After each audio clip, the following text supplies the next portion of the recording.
raje muman sopir biadan klar bongsi ne sengwe pangsam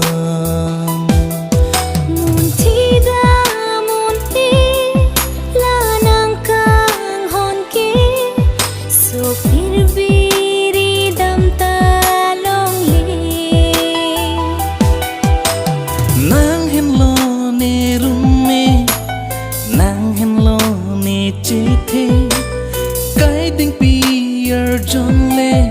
libo chiram nang pene lichi hon pe prai nang nei bong litira preng rap nang dei bong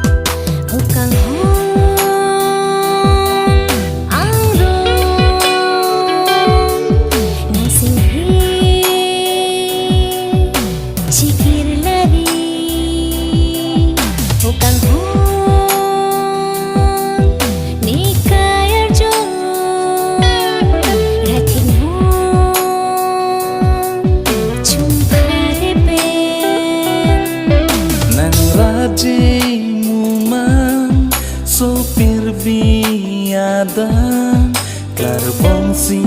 ne sengwe pangsam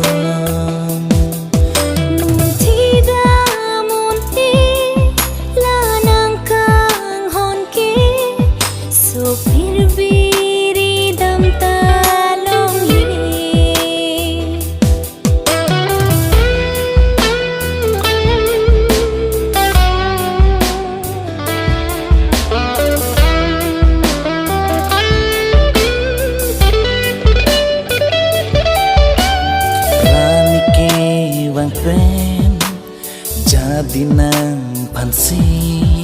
singkang sampuan kang hunlang nang joine rama mahir jume penli bucera blongji super video tiki